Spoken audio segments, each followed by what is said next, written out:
ማስጠንቀቂያ። በዚህ መጽሐፍ የሚገኙትን የአስማት ቃላት በመሞከር ለሚመጣው ችግር ደራሲው ተጠያቂ አይሆንም።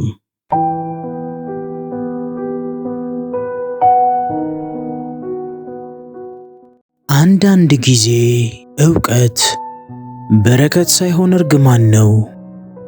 ያንን ያረጀ አቧራ የለበሰ የአስማት መጽሐፍት በከፈትኩበት ቅጽበት የሰው ልጅነቴ መጨረሻ እንደሚመጣ አላወቅኩም ነበር። የመጽሐፉ ገጾች ሲገለጡ ጥንታዊ ቃላት በደሜ ውስጥ ሲዘዋወሩ ተሰማኝ። አንድ ስህተት ብቻ ነው ሁሉንም ነገር የለወጠው። የሰውነቴ መቅለጥ፣ የአጥንቴ መፈራረስና በመጨረሻም በጨለማው ሲያንጸባርቁ የነበሩት ያ ሰፊ የውሻ ዓይኖች። አዎ፣ አሁን እኔ በዚህ ያለው በጥቁር ውሻ አካል ውስጥ የታሰሩ የሰው ልጅ ማንነቱን የረሳው ነገር ግን ትውስታው እንደ እሳት የሚለበልበው ፍጡር። ሰው ሆኜ ስኖር የነበረው ሕይወት፣ የቤተሰቤ ናፍቆት እና ያ ያልታሰበው መለወጥ፣ ይህ ሁሉ የአንድ መጽሐፍ እርግማን ውጤት ነው። ዛሬ ያንን የተከለከለ ዕውቀት የገዛሁበትን ገሃነም አብረን እንከፍታለን። ማንነቴን የሰረቀው የአስማት ምን ነበር? ለምንስ እኔ? ይህ የባለ ታሪኩ የህልውና ትግል አይደለም።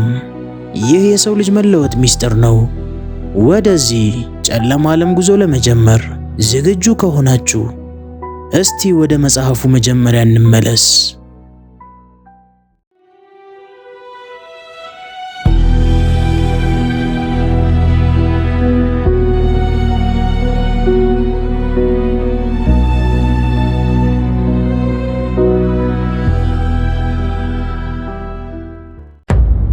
ክቡር ድንጋይ ክፍል 1። ደራሲ ይስማከ ወርቁ፣ ተራኪ ኤፍሬም ፈለቀ።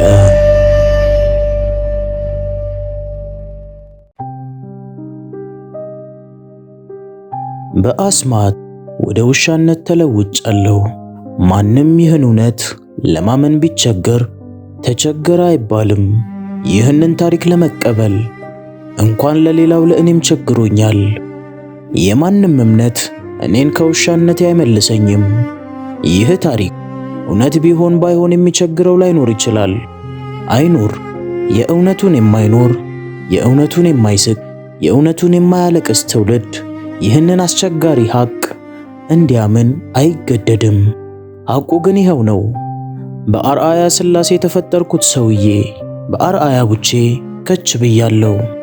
ሰው ነበርኩ፣ እነሆ አሁን ግን ውሻ ነኝ። እንደ ምጣድ ቂጥ የከሰልሁ ውሻ። ይኸው ወደ አንዲት ጥርት ያለችና ከፈሳሽ የተሰራች መስታወት ወደ መሰለች ምንጭ ዳር ደርሼ መልኬን ውሃው ውስጥ እየተመለከትኩት ነው። ሰዓት እላፊ የመሰልሁ ጥቁር ውሻ። ዓይኖቼ እንሶስላ የሞቀ መዳፍ መስለዋል። ጆሮዎቼ እንደ ሰልቫጅ ኮሌታ ታጥፈው የመስሚያ ቀዳዳዎችን ሸፍነዋቸዋል። አዎ፣ የፈራሁት ነገር ደርሷል። ከልጅነቴ ደክቼ በትጋት ለማመደው የነበረው አስማት ጉድ ሰርቶኛል። አስማቱ ይሰራል ብዬ አስቤው አላውቅም ነበር። ይህ ቅልብልብነቴ ጉድ ሰርቶኛል። አዎ፣ ወደ ውሻነት ተለውጫለሁ። ግር ይላል አይደል? ልክ ነው። እኔንም ግር ብሎኛል። ያስደነግጣል አይደል? አዎ፣ ብርክ ይዞኛል። የጋለ ሰይፍ የመሰለ ረጅም ምላሴን አውጥቼ እያለከለኩ ነው። ለሐጪም የሉሲ ዘመን ሰው የድንጋይ ጩቤ መሰሉ ስለታም ጥርሶቼ በታች እየደፈቀ የከሰል ምድጃ በመሰለ ከንፈሬ ላይ እየተጅረበረበ ነው። ምን ተፈርዶ ነው? አዎ፣ ውሻ ሆኛለሁ። ውሻ። በምንጩ ውሃ ውስጥ የተወላገደ ምስሌ እየተጥበረበረ ውሻ መሆኔን ይመሰክራል። ለመሆኑ የት ነኝ? ያለሁበትን አላውቅም። ጥቅጥቅ ያለ ደን መሃል እገኛለሁ። በሐመልማል የተጀበነ ጫካ ውስጥ ከአዕዋፍ ጫጫታ በቀር የሚሰማ የሌለው ድምፅ የለም። ሰው አልኩ። ሰው ከእንግዲህ ሰው ምኔ ነው? አንደበቴ ቋንቋውን አይናገር፣ ልሳኔ ልሳኑ አይደለ። እንግዲህ ዕጣ ፈንታዬ ውሻነት ነው። እንደ ውሻ እታያለሁ፣ እንደ ውሻ እበላለሁ፣ እንደ ውሻም እጠጣለሁ። እረ እንዲያውም ጠምቶኛል፣ ረሃቡም ጠምቶብኛል። ወደሚንፎለፎለው ምንጭ ተጎነበስኩ። ለመጀመሪያ ጊዜ እንደ ውሻ ለመጠጣት ሞከርኩ። ቀይ ምላሴ ሞጭለፍ ሞጭለፍ እያለ ከምንጩ የጨለፈውን ጥሜን አልቆረጠውም። ይባሱኑ ምንጩን ከልውሶ አጎሸው። የጎሸው እስኪጠራ ጠብቄ እንደገና አንቦጫርቀው ገባው። እንደ ሰው ነበር እንጂ አንደግድቆ ጭልጥ አድርጎ መጠጣት። ታዲያ ምን ያደርጋል? ከእንግዲህ ሰው መሆን ይናፍቀኛል። ከእንግዲህ ሰውነት ትዝታዬ ብቻ ነው። ወይኔ በቃ ውሻ ሆንኩ። ምን አይነት መጥፎ አጋጣሚ ነው! እንዴት አንድ የተከበረ ሰው ውሻ ሆኖ ራሱን ያገኘዋል? እርጉም ቀን! ይህን እውነት እየመረረኝም ማመን አለብኝ።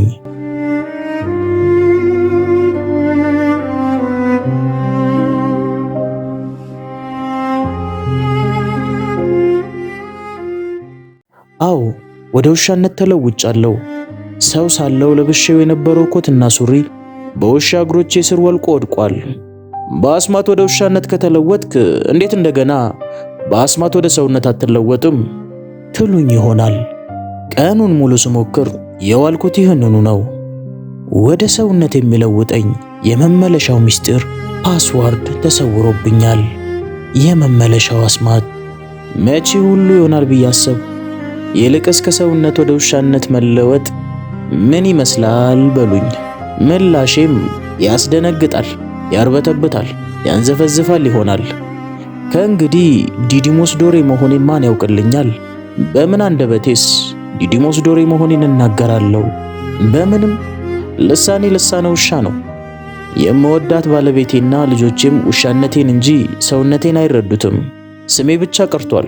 ዲዲሞስ ዶሬ ማን ነው ብሎ አዲስ አበባ ውስጥ ማንም ቢጠይቅ መልስ አይዘገይበትም። ድብቁን ዕውቀቴን ማንም ባያውቅም በግልጽ በሚታየው ሀብቴ ድፍን ደጃችሁ ቤ ሰፈር፣ ድፍን ገዳም ሰፈር ያውቀኛል።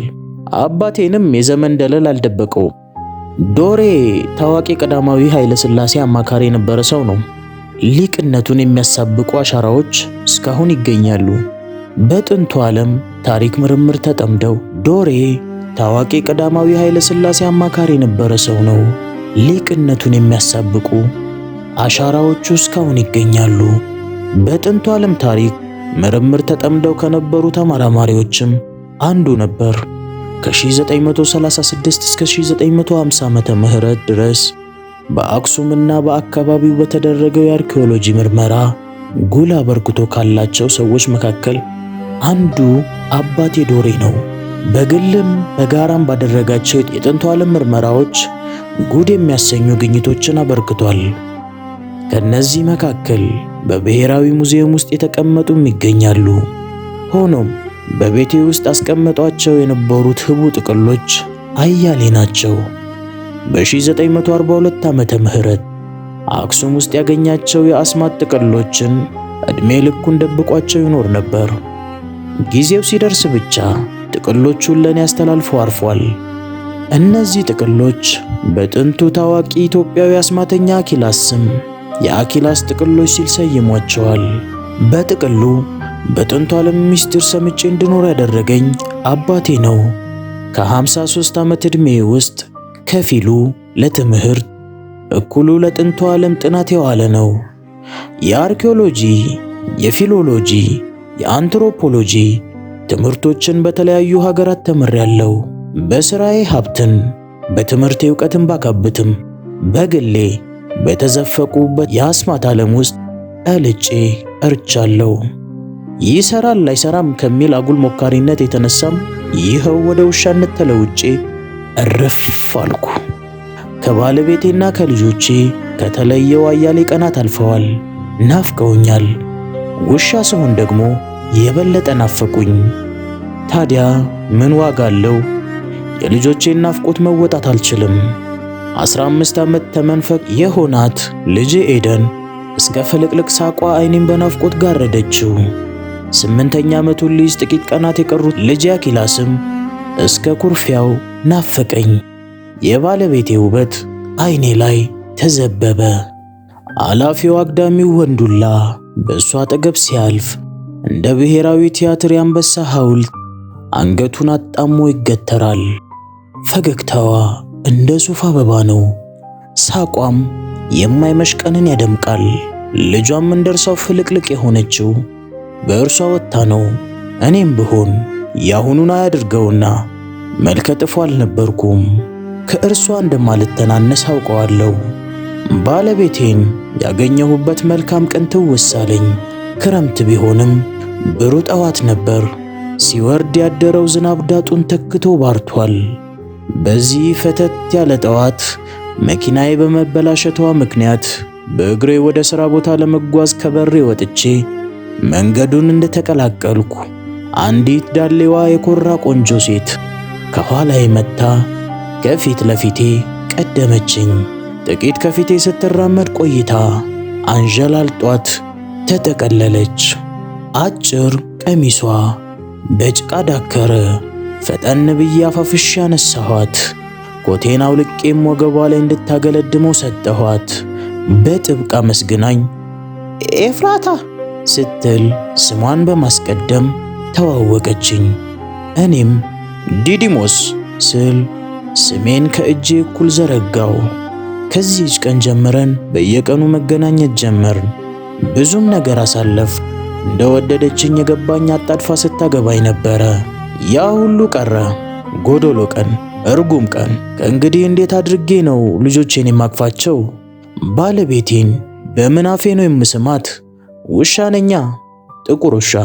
ባለቤቴ ደግሞ ጥሎባት ጥቁር ውሻ አትወድም። አንድ ጊዜ የስርያ ወቅትን ጠብቆ ውሻችንን ለመሰረር ግቢ ውስጥ እየገባ ያስቸገረንን ሻንቅላ ውሻ ስታይ መኝታ ቤት ገብታ ስትቆልፍ አስታውሳለሁ። ይህ ብቻ አይደለም። በሌላ ቀን ያ ጥቁር ውሻ በራችን ላይ ተረሽኖ ተገኝቷል። ብጠይቃት የመለሰችልኝ መልስ ያኔ ምንም ባይመስለኝም አሁን ላይ ግን ያስደነግጣል። ለስርያ የመጣውን ውሻ ሙርጡን ወደ ማህደሩ ሳይመልስ በተለበለበ ፍልጥ ጉቶ አናቱ ላይ ተርክካ እንደገላገለችው ትዝ ሲለኝ ብትት ብትት ትላለሁ። ወንዱ ልጄ ግን የእሷ ተቃራኒ ነው። ጥቁር ውሻ ይወዳል። ለሟቹ ጥቁር ውሻም ከሚበላው ቁርሱ ሲያበላው አስታውሳለሁ። ለማንኛውም ወደ ቤቴ መድረስ ከቻልኩ ሁለት ተቃራኒ ነገር ይጠብቀኛል። የልጄ ቁራሽና የባለቤቴ ፍልጥ።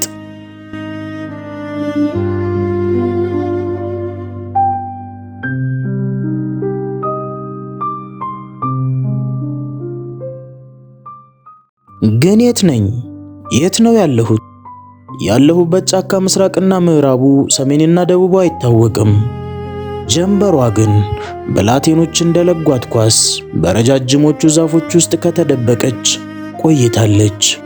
ውድማ ጫካ ውስጥ መሆኔን ረስቼዋለሁ ማለት ነው። ሆሆ! ኧረ ላምልጥ! ቢያንስ ከጫካው ልውጣ።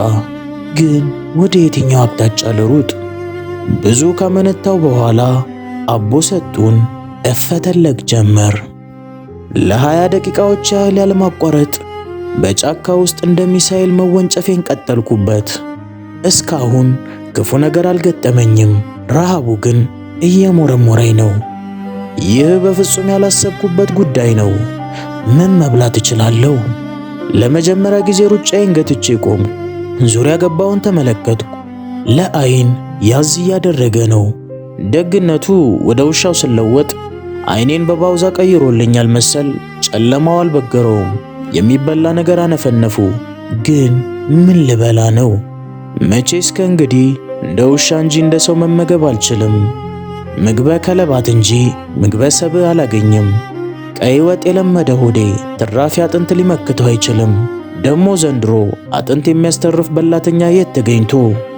የአዲስ አበባ በላተኛ አንበሳ በክርኑ የማይሰብረውን ቅልጥም እንደ ሽምብራ ቁርጥምጥም አድርጎ ከዋጠ በኋላ አጥንት እንደ ወፍጮ የሚከካ ክራንቻ የሰጠውን አምላክ ያመሰግናል።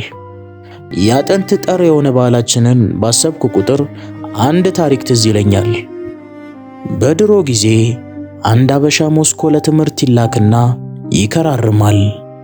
አንድ ማታ ከሩሲያዊ ጓደኛው ጋር ሆኖ ራት ሊበላ አበሻው ከፊቱ የቀረበለትን ቅልጥም አንስቶ እንደ ካሮት እየቆረጣጠመ ወደ ውስጥ ያሰናብተው ገባ። ይህንን በግርምት የተመለከተው ሩሲያዊ ስማ ወዳጄ፣ ለመሆኑ እናንተ ሀገር ውሻ ምን ይበላል ሲል ይጠይቀዋል። አበሻውም ድንች ነዋ በማለት ቀብረር ብሎ መለሰ። ድንች ለሩሲያዎች ተወዳጅ ምግባቸው ነው። ሹል አፍንጫዬን ወደ ሰማይ ደግኛ ነፈነፍኩ። አንድ ነገር ሸተተኝ። መንገድ ባይኖረኝም ወደ ምሮጥበት አቅጣጫ አይደለም ሽታው የመጣልኝ፣ ወደ ግራ በኩል ነው። እየመሸ ቢሆንም ምናልባት ረሃቤን የሚያስታግስ ነገር አገኝ ይሆናል በሚል ተስፋ ወደዛው ገሰገስኩ። ይህን መላ ያጣ ረሃቤን ካላስታገስኩት ተልፈስፍሼ መውደቄ ነው። ከወደቅኩ ደግሞ መነሳት ሕልም ሆኖ ሊቀርብኝ ይችላል። እየመሸ በመሆኑም ጫካው ባደገኛ አውሬዎች መሞላቱ አይቀሬ ነው። በዚህ አቅሜ የትኛውንም አደጋ ልከላከል እንደማልችል እርግጥ ነው። ድንገት በአደገኛ አውሬዎች ብከበብ ጅራቴን ቆልፌ ከመንቆራጠጥ በስተቀር ሌላ የማደርገው ነገር አይኖርም። ይህንን እያብሰለሰልኩ በመሮጥ ላይ እንዳለው አንድ እንደ አሮጌ ነጋሪት የሚያስገመግም ድምፅ ቀጥ አደረገኝ። አውቄዋለሁ። እሱ ነው፣ እሱ ነው፣ እሱ ነው። የጅብ ድምፅ ነው። አዎ የጅቦች ጊዜ ነው። ለሰው ዘር መሽቷል፣ ለጅብ ዘር ነግቷል። የእኔ ጊዜ ከጀንበሯ ጋር አብሮ መጥለቁን አልተገነዘብኩም ለካ። የፈሩት ይደርሳል፣ የጠሉት ይወርሳል ይሏል። ይሄ ነው። ቆሜን ዘፈዘፍ ጀመር።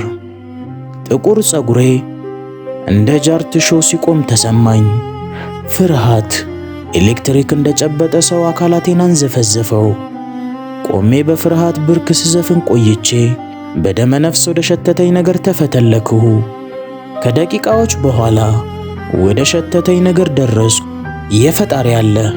ነፍሱ ያልወጣች አህያ ወድቆ ያጣጥራል። አህያ ነው። ርቤው ሁለመናውን ተመለከትኩት። ተገጣጥቧል። ከኋላ ነፍሱ በጅራቱ በኩል ትወጣ ይመስል ጅራቱን ያወናጭፋል። በኋላው በኩል ዞርኩ። ተሳስቻለሁ። አህያው ሴት ነው። ሴት አህያ ነች። ዙሪያዋን ዞራት ጀመር። ቡናማ አይኗ ፈጧል። ዛጎል የመሰለው ነጩ የአይኗ ክፍል የሻገታ ይመስሏል። አሳዘነችኝ። አህያ ልበላ አላደርገውም። ውሻ ልሁን እንጂ ሰውም እኮ ነኝ። አካሌ እንጂ አእምሮዬ እኮ የሰው ነው። ላይ እንጂ ውስጤ እኮ ውሻ አይደለም። ወይ ፈተናዬ! ለነገሩ እኮ መበላቱ አይቀርም። የጅቦች ድምፅ እኮ መዝሙር አይደለም። እሷን ሊቀራመቱ የሚጠራሩ ጅቦች ድምፅ በርክቷል። ልብላት? ልተዋት? ምን ነው? እኔ እኮ ዲዲሞስ ዶሬ ነኝ። አህያ ልበላ? የዛሬን አያድርገውና የተከበርኩ ሰው ነበርኩ። አጉል ይህን ሳብሰለስል በጅብ መንጋ ተከበብ። የጅብ መንጋ እያሽካካ ከበበኝ። በሳቅ መሰል ድምፁ ተንበቀበቀብኝ። ምን ኃይል እንደወረወረኝ ሳላውቀው የከበበኝ የጅብ መንጋ መሃል አመድረፍ ብዬ ተፈተለክሁ። ምን አይነት ጉልበት፣ ምን አይነት ኃይል ነው! በየት እንደዘለልሁ ምን እንደረገጡ ሳላውቀው ጅቦቹን አምልጫቸዋለሁ።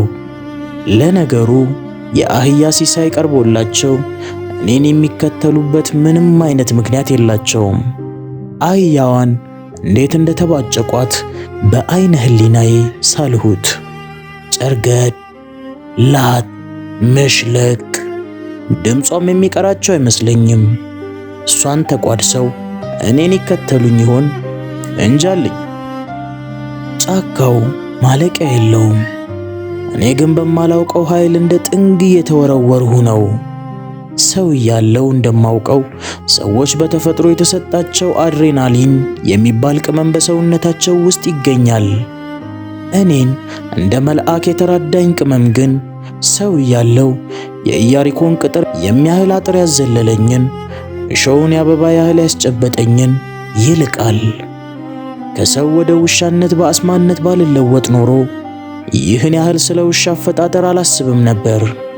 አሁን ግን ውሻ ነኝና ስለ ውሻ የማሰብ ግዴታ አለብኝ። አእምሮዬ የሰው ይሁን እንጂ ከቆዳዬ ጀምሮ ያው የውሻ አካል ነው ያለኝ።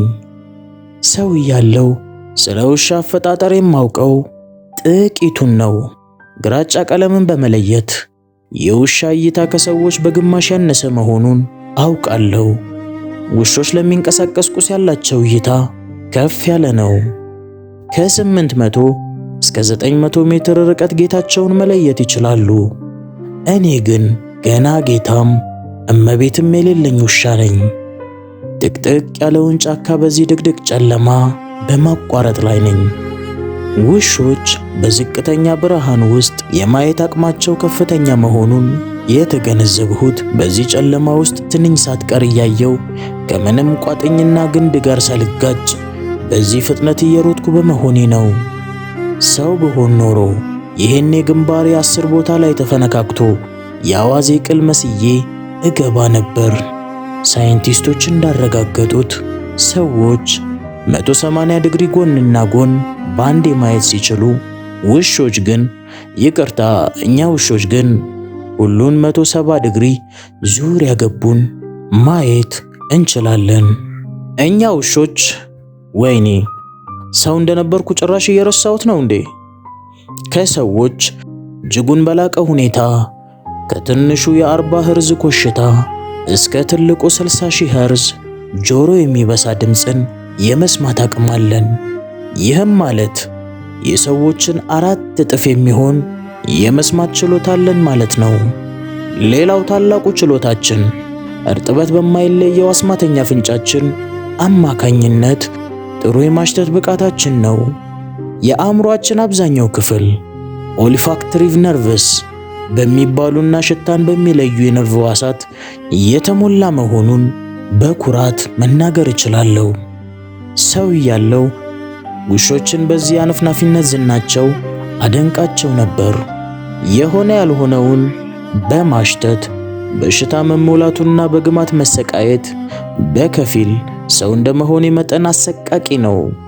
የባለቤቴን መልካም መዓዛ፣ የልጅን የአንገት ስር ጠረን ከእንግዲህ ለማሽተት ባልታደልም መዓዛቸው እንኳ በሩቁ እንዳያውደኝ የሆነ ያልሆነውን ግማት ይህን መልካም ዕድሌን እንደሚነፍገኝ ጥርጥር የለውም።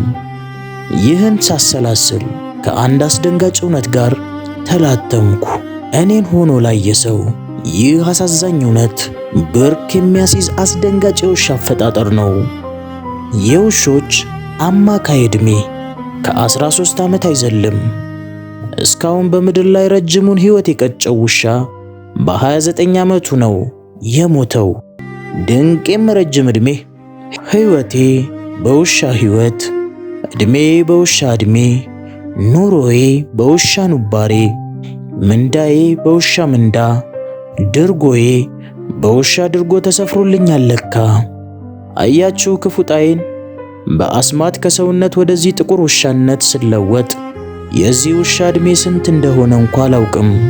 ትልቅ ውሻ ነው ማለቴ ትልቅ ውሻ ነኝ።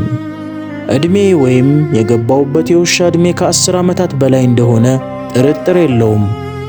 ያም ማለት ከውሻው የዕድሜ አማካይ ደርሻለሁ ማለት ነው። የሞት ዱካ ወደ ጉብኔ እየቀረበ ነው። እረ የመመለሻ ያለህ! እረ ከዚህ ውሻ ማን ያስወጣኝ? በምን ቋንቋ ለማን ልናገር? ብናገርስ እንኳን የማልናገረውን ማን በየትኛው የአስማት ዕውቀቱ ወደ ሰውነት ይመልሰኛል? እንደ አውሮፓ አቆጣጠር በ1939 የሞተውና ዕድሜ ዘልዛላው ተብሎ የሚታወቀው ብሉይ የተባለው አዛውንት ውሻ በ29 ዓመት ዕድሜው ነው ያረፈው። ድንቄም ዕድሜ! ድንቄም አዛውንት! አይ ብሉይ ኖረ ሞተሃል። የብሉይን ዕድሜ ዘልዛላነት ጊነስ ቡክ የተባለው የድንቃ ድንቅ ታሪኮች መመዝገቢያ መጽሐፍ አጃኢብ ብሎት ነበር።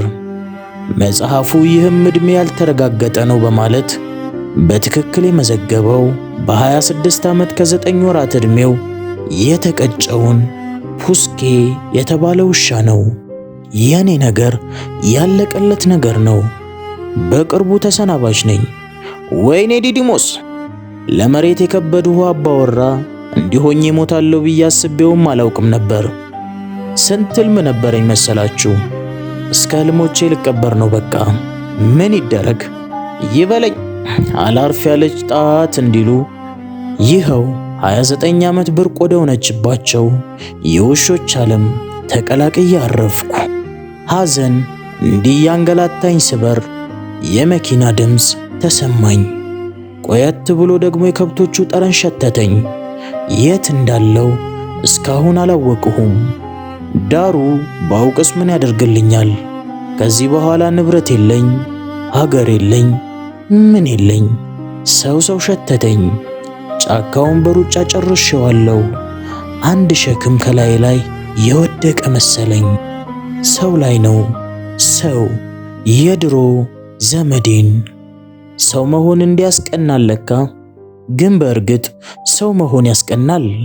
ለማንኛውም የሰው ሽታ ሲሸተኝ የደስታ ሲቃ መላ አካሌን አጥለቀለቀኝ።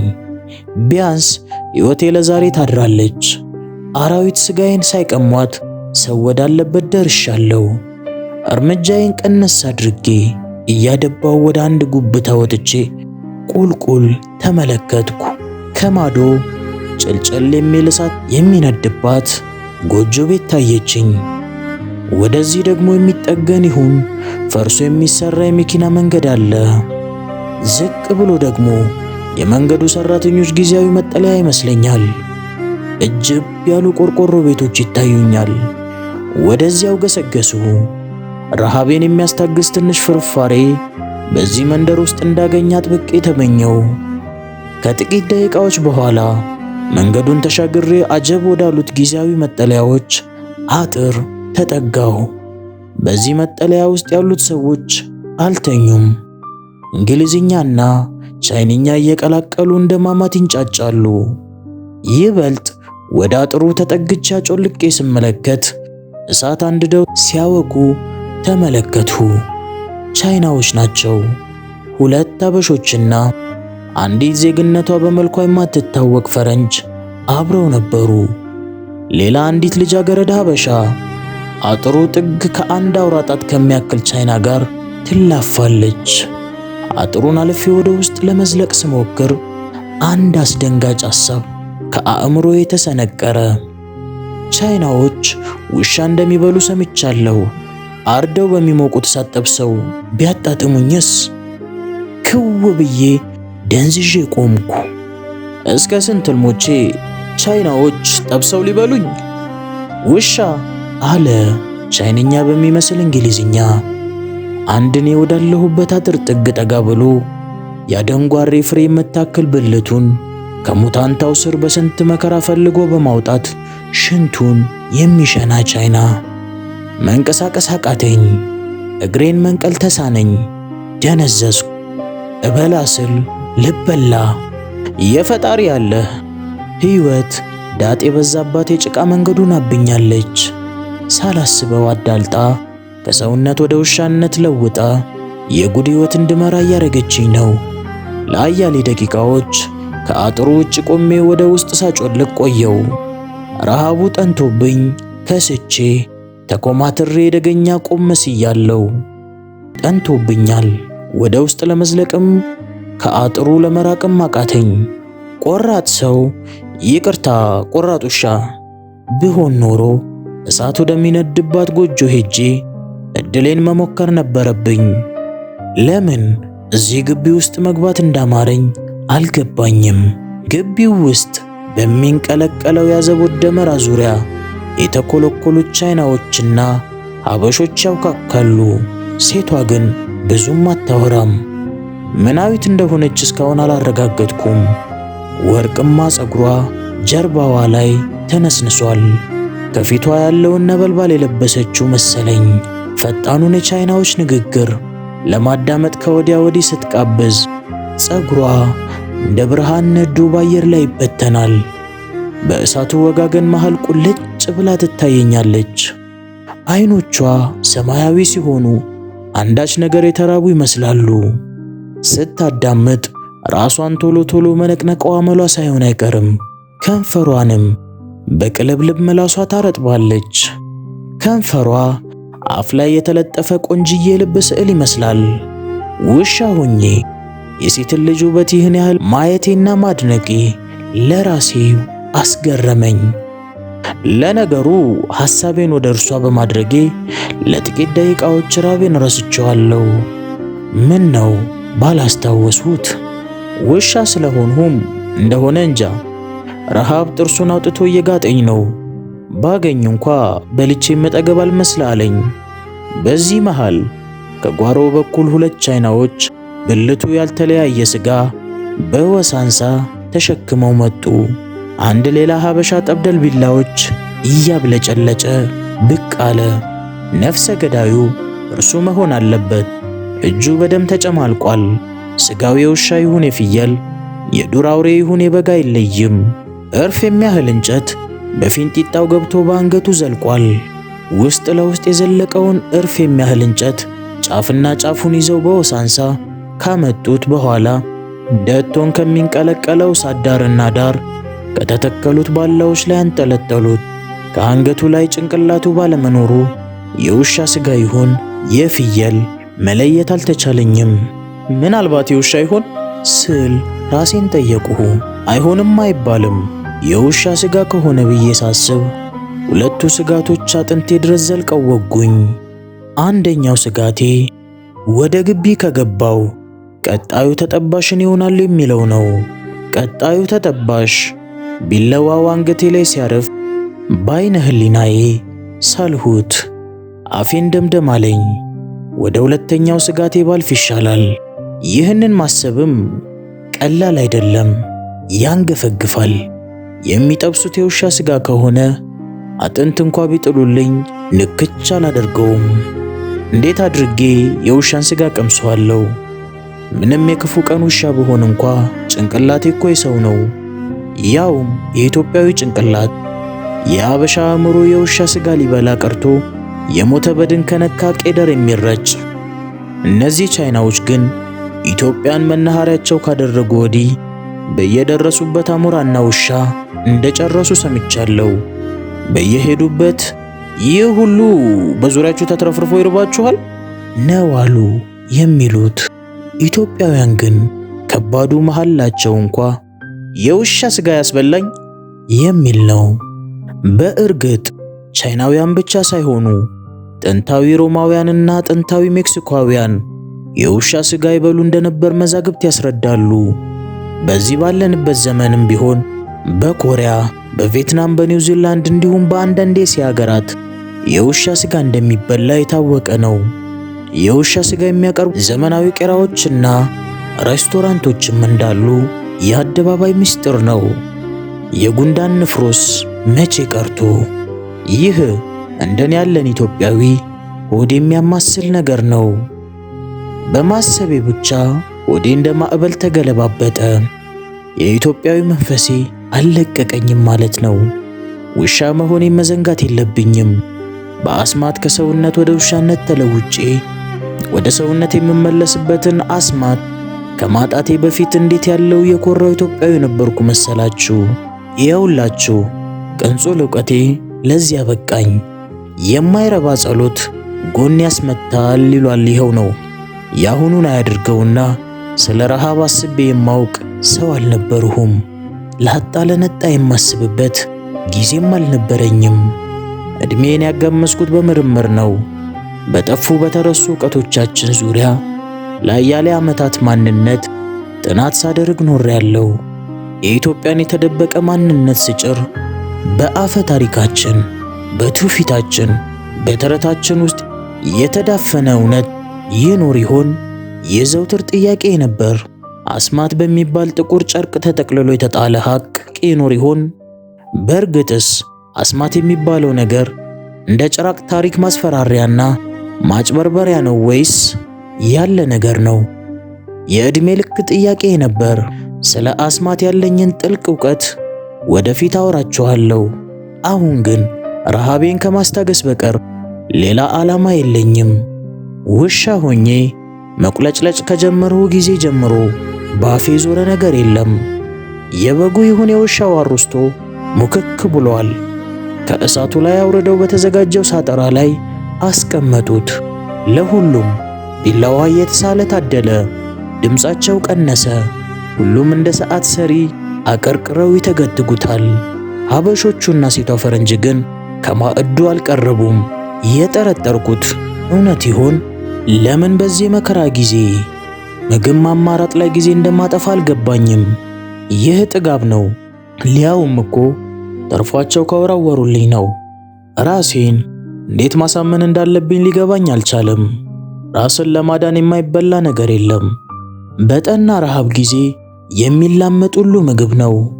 መጽሐፍ ቅዱስ ላይ እንኳ በረሃብ ጊዜ የአህያ ጭንቅላት እንደተበላ ይናገራል። ይህን ስል በአፄ ምኒልክ ዘመን ሀገራችን ውስጥ በጠና ረሃብ ጊዜ አህያ መብላት ብርቅ የሆነበት አካባቢ እንደነበር በታሪክ የተጻፈው ትውስ አለኝ። ሌላም አሳዛኝ ነገር ተፈጽሟል። እንሳሮ በሚባል የሸዋ ግዛት አንዲት ሴት ክንድና ክንዷ በሰዎች ተይዞ እየተዳፋች ከንጉሥ ምኒልክ የፍርድ አደባባይ ድረስ ትመጣለች። እንጦጦ ሴትየዋ ሆዷ ከጀርባዋ የተላጠቀ፣ የጎን አጥንቷ ከሩቅ የሚቆጠር፣ የፊቷ አጥንት የገጠጠ አሳዛኝ ሴት ናት። ይህች ሴት የተከሰሰችበት ምክንያት 7 ልጆች በመብላቷ ነው። ንጉሡ የእምነት ክህደት ቃሏን ጠየቋት። አዎ ቢርበኝ በላኋቸው ነበረ መልሷ። እንኳን 7 ልጅ ቅንጣቢ እንኳ የቀመሰች የማትመስለውን ሴትዮ እየተመለከቱ ንጉሡ ሐዘን እንደ ውጋት ቀሰፋቸው። ያመጧት ሰዎች ፍርዱን ሊሰሙ የንጉሡን አፍ ይቀላውጣሉ። አይ ጉድ! አይ ሀገሬ ዘመዴ! ንጉሡ ሐዘናቸውን ቀጠሉ። አንቀው ያመጧት ሰዎች ግን የረሱትን ነገር አስታወሱ። የእርሷን ልጅ ትታ የእኛን ልጆች ስለፈጀች መሞት ይገባታል ሲሉ ንጉሡን ወጠሯቸው። አፄ ምኒልክ ፍርዱን ሰጡ። እባካችሁ ለእኔ ስትሉ ማሩልኝ። ቢርባት ቢጨንቃት ነው፣ ደሞ ሌላ ልጅ ካላጣው ብላ ነው እንጂ ሲብስባት ሲጠናባት ልጇንም አትተው ብለው አስማሯት። ቀለብም ሰፈሩላት። ይህ በታሪክ የተመዘገበ ይሁን እንጂ በመጽሐፍ ቅዱስ ውስጥ ተመሳሳይ ታሪክ ይገኛል። ራብ የማያስበላው ነገር የለም። እንኳንስ ውሻ ሊበሏት ያሰቧትን አሞራ ጅግራ ናት ይሏታል የተባለው አባባል እኔ ላይ ሊደርስ ስንዝር ቀረው መሰለኝ። ረሃብ ምክንያት ያስወጣል፣ ጥላቻም እንዲሁ። ጥንታዊ ሰዎች ጠላቶቻቸውን እያረዱ ይበሉ እንደነበር ጥንታዊ መዛግብት ያስረዳሉ። ረሃብ ብቻ ሳይሆን ጥላቻም የማንፈልገውን ያስበላናል። ከእኔ ፊት ለፊት የሚበሉት ግን ለሞት ሽረት አይደለም፣ በጥላቻም አይደለም፣ እንዲሁ ስለሚበሉት ብቻ ይበሉታል። ቻይናውያን ከክርስቶስ ልደት በፊት ከ500 ዓመተ ዓለም ጀምሮ ውሻ ይበሉ እንደነበር ተጽፏል። በማህበረሰቡ ዘንድም ተቀባይነት ያለው ቆንጆ ምግብ ነው። እንዲያውም የውሻ ሥጋ ለብዙ ነገር መድኃኒት ነው ብለውም ያምናሉ።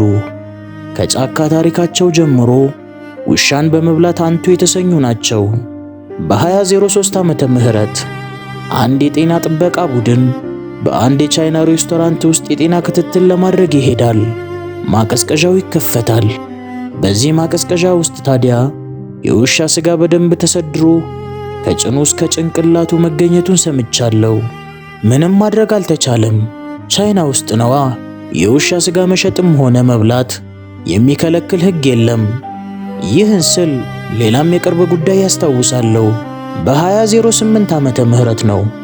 ከቤጂንግ ኦሎምፒክ ቀደም ብሎ የቻይና የእንስሳት ጥበቃ መረብ የውሻና የድመት ሥጋ እንዳይበላ ቅስቀሳ ያደርግ ነበር።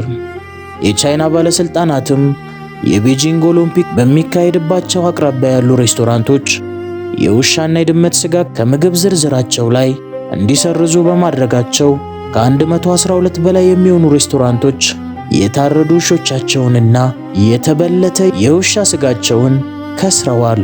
ይህ ጊዜያዊ ዕቀባ የተደረገው የኦሎምፒክ እንግዶች የምግብ ዝርዝሩ ላይ የውሻን ሥጋ ሲያዩ እንዳያስታውቁ በማሰብ ነው። አዲስ ባህል ሲያጋጥመን የሚሰማንን ንውጽውጽታ ካልቸራል ሾክ ሲሉ ምሁራን ሲገልጹት የእኔን ከሰውነት ወደ ውሻነት በመለወጤ የመጣብኝን ድንጋጤ ምን ይሉት ይሆን የሚለው አያሳስበኝም። ምክንያቱም ቻይናዎቹ የውሻ ይሆናል ብዬ ጠረጠርኩትን አሩስቶ ጠግበው ተነስተዋል። ቀሪውን እጄ ልጋጠመው ይሆን? ጥርጣሬን የማረጋገጥ ወኔ የለኝም እንጂ የውሻ ይሁን የበግ ሥጋ ነው የሚለውን ለማወቅ ቀላል ነበር። በጓሮ በኩል ብዞር ወደ ታረደበት ቦታ ለመድረስ ቀላል ነው። እዚያ ጭንቅላቱን አገኘው ነበረ። ያኔ የውሻ ይሁን የበግ ይለይለትም ነበር። ነገር ግን አንዳንድ ጊዜ እውነቱን ማወቅ ከባድ ነው። እውነት እንዲሆን የማንመኘው እውነት አለ። ሐቅ መሆኑ የሚያንቀንም ሐቅ አለ። እንደ እውነት የሚያስፈራ ነገር የለም። ሰተት ብዬ ወደ ግቢው ገባው። የሁሉም አይኖች እኔ ላይ ዘነቡ። ለነገ አርስቶ አገኘን ብለው በልባቸው ጮቤ እየረገጡ ይሆን?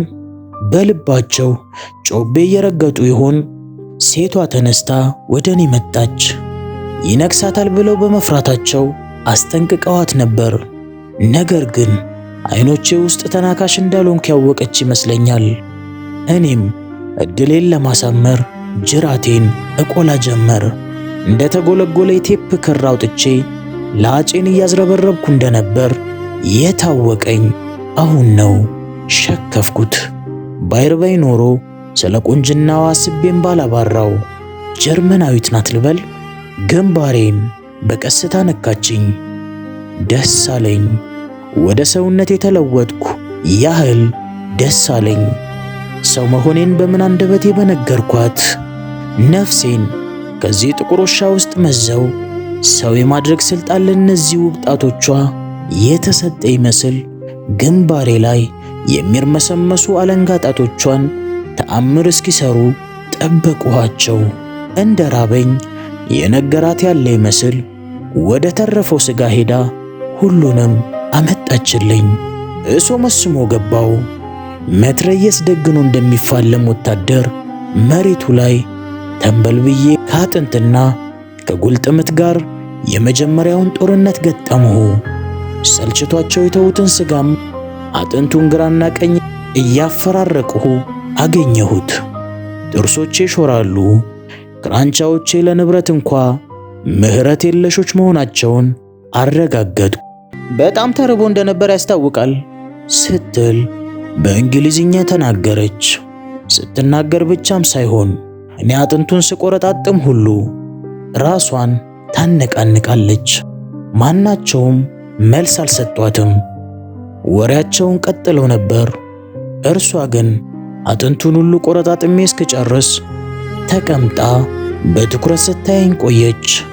እንዲያውም በመሃሉ ፎቶግራፍ ሁሉ አንስታኛለች። አጥንት ይዤ ምን እንደምመስል ባየሁት ስል ተመኘው። ይህ ምኞቴ የጠገብሁ መሆኔን አመላከተኝ። እንዲያውም የመጨረሻውን አጥንት እየተንቀባረርሁ እግጠው ጀመር።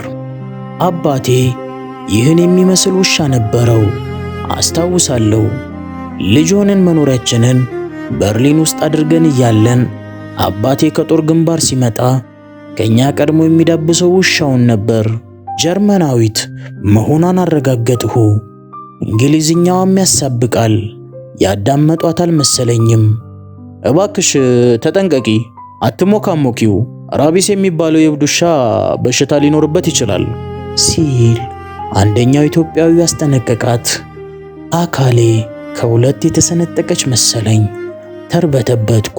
ልክ ነው፣ ራቢስ የሚባለው ቫይረስ ሊያጠቃኝ ይችላል። አልተከተቡሁም። አንቀጠቀጠኝ።